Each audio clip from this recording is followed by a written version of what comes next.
حضرت عبداللہ بن مبارک رحمۃ اللہ علیہ، یہ بھی وقت کے بہت بڑے درویش تھے، فقیر تھے، اللہ والے تھے، جن کے دل کا تعلق رب کی ذات کے ساتھ جڑا ہوا تھا۔ میں بتاتا چلوں، حضرت عبداللہ بن مبارک ابتدائی حالات میں ایک عورت کے عاشق تھے۔ عورت تھی بڑی خوبصورت، اس محبوبہ کے بغیر ایک لمحہ بھی چین نہیں آتا تھا۔ حضرت اس عورت کے بغیر ایک لمحہ بھی نہیں رہ سکتے تھے۔ سردی کا موسم تھا۔ ایک رات محبوبہ کے مکان کی دیوار کے ساتھ لگے صبح تک کھڑے رہے۔ سردی کا موسم تھا، جاڑا تھا، باہر برف باری ہو رہی تھی۔ جب فجر کی اذان ہوئی تو ایک دم دل کی آنکھیں کھلی۔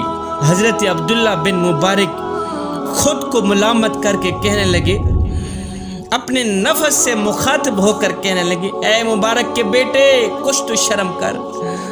ساری رات جس محبوبہ کے انتظار میں سردی میں کھڑا رہا، افسوس کہ اس بے وفا محبوبہ نے تیری طرف دھیان بھی نہ کیا۔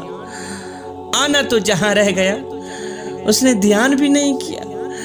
اللہ اکبر۔ اے مبارک کے بیٹے، کاش کہ یہی ساری رات مصلی پہ گزار دیتا، کاش کہ یہی ساری رات مسجد میں گزار دیتا، قیام میں، رکوع میں، سجدے میں گزار دیتا۔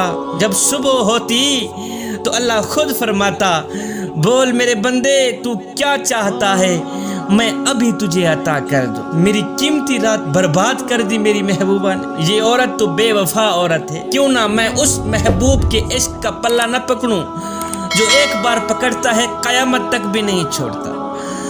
اس کے بعد حضرت عبداللہ بن مبارک نے پکی توبہ کی، رو رو کے کہنے لگے، یا باری تعالیٰ، آج میں پکی توبہ کرنے آیا ہوں تیری چوکھٹ پر، میری توبہ قبول فرما لے۔ اللہ اکبر۔ پکی توبہ کرنے کے بعد مسجد میں ہی نظر آتے، جب بھی نظر آتے قیام میں نظر آتے، رکوع میں نظر آتے، سجدوں کی حالت میں نظر آتے۔ اللہ اکبر۔ نماز کے بعد رو رو کے کہتے، یا باری تعالیٰ، تو نے عبداللہ بن مبارک کی توبہ قبول کر لی ہے یا نہیں؟ اللہ اکبر۔ کوئی عبادت کی چاہ میں رویا، کوئی عبادت کی راہ میں رویا۔ عجیب ہے یہ نماز محبت کا سلسلہ، کوئی ادا کر کے رویا تو کوئی قضا کر کے رویا۔ جب اللہ چاہتا ہے کہ کسی بندے سے دوستی کرے تو پھر اس کی زبان پر اپنا ذکر اور اس کے دل پر اپنی فکر کے دروازے کھول دیتا ہے۔ جب اللہ چاہتا ہے، جوانوں، نماز کی فکر اپنے اوپر فرض کر لو، خدا کی قسم دنیا کی فکر سے آزاد ہو جاؤ گے اور کامیابی تمہارے قدم چومے گی۔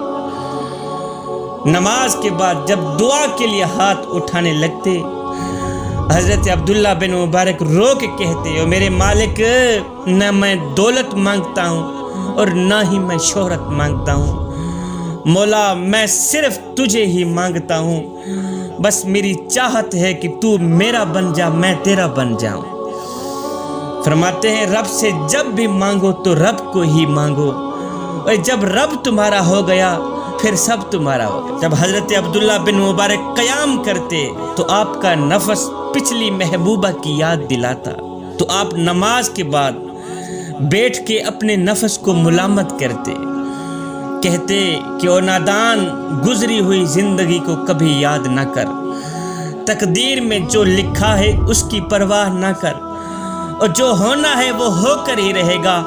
کل اپنے اللہ پہ چھوڑ، اپنا آج برباد نہ کر۔ کل اپنے اللہ پہ چھوڑ دے، آج کا جو دن ہے یہ برباد نہ کر۔ ایک مرتبہ حضرت عبداللہ بن مبارک نے اپنا سر منڈوایا ہوا تھا، ٹینٹ کروایا ہوا تھا، ٹھنڈی ٹھنڈی ہوا چل رہی تھی۔ اللہ اکبر۔ کشتی پر بیٹھے کہیں جا رہے تھے، اسی کشتی میں کچھ عورتیں تھیں، مرد تھے اور کچھ بچے بھی تھے۔ آپ کشتی کے اوپر بیٹھے ہیں، آپ نے اپنا سر منڈوایا ہوا تھا، ٹھنڈی ٹھنڈی ہوا چل رہی تھی۔ آپ نے کیا کیا، اپنی ٹوپی اٹھائی، اپنی جھولی پہ رکھ دی، تسبیح ہاتھ میں پکڑی ہوئی ہے، اپنی نگاہیں نیچے کر کے اللہ اللہ کر رہے ہیں، ذکر میں مشغول ہیں۔ ٹھنڈی ٹھنڈی ہوا چل رہی ہے، کشتی چلی جا رہی ہے۔ اتنے میں ایک بچہ آیا، اس نے حضرت کا ٹینٹ مبارک دیکھا تو اس بچے نے حضرت کی ٹینٹ کے اوپر ایسے ہاتھ پھیرا نا تو اس کو جگہ اس طرح نرم نرم لگی. اس بچے کو بڑا مزہ آیا, اس نے ایک تھپکی بھی لگا دی. پھر بچوں کی عادت ہوتی ہے اگر ایک بچے کو ٹافی دینا پھر وہ دوسرے بچے کو فوراً ہی جا کے کہے گا وہ جائے ٹافیاں مل رہی ہیں جا کے تو بھی لے آ. یہ بچوں کی عادت ہوتی ہے نا. اب یہ بچہ ایک تھپڑ لگا کے نا سر کے اوپر تھپکی لگا کے دوسرے بچے کو لینے گیا. دوسرا بچہ آ گیا, تیسرا آ گیا. کشتی میں جتنے بھی بچے تھے سارے کے سارے حضرت کے ساتھ اللہ اکبر کھیل میں مست ہو گئے. کوئی ٹھپکے لگا رہا ہے, کوئی ٹینٹ کے اوپر ہاتھ پھیر رہا ہے, کوئی کیا کر رہا ہے, کوئی کیا.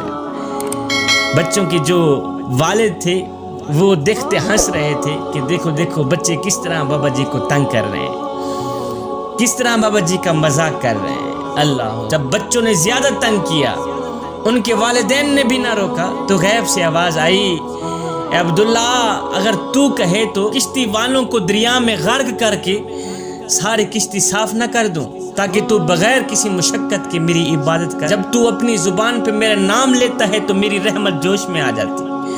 اگر تو کہے تو جو تیرے اوپر مذاق کر رہے ہیں, تجھے تھپکے لگا رہے ہیں, ان کو ان کے والدین کو پانی میں غرق کر کے میں کشتی صاف نہ کر دوں. حضرت عبداللہ بن مبارک نے دونوں ہاتھ اٹھائے, عرض کی یا باری تعالی میرے مالک, کشتی صاف کرنے سے بہتر ہے ان سب کے دل ہی صاف کر دے. مولا تو کشتی صاف نہ کر, ان سب کو پانی میں غرق نہ کر, اگر ہو سکے تو ان سب کے دل صاف کر دے. عبداللہ بن مبارک کے منہ سے نکلی دعا اس طرح قبول ہوئی. لکھنے والے لکھتے ہیں کہ وہ بچے جب مرے تھے اللہ کے ولی بن کر مرے تھے. اللہ, پھر ان کے دل اس طرح کے بدلے, دل اس طرح پاک اور صاف ہوئے کہ رب کے عشق کے علاوہ, رب کی محبت کے علاوہ ان کے دلوں پر کسی اور کی محبت نہیں رہتی تھی. وہ جب مرے تھے اللہ کے ولی بن کر مرے. صاحب رب کے عشق میں ایک وہ مقام بھی آتا ہے کہ دعا تو رہی بڑی دور کی بات, انسان صرف سوچتا ہے اللہ نواز دیتا.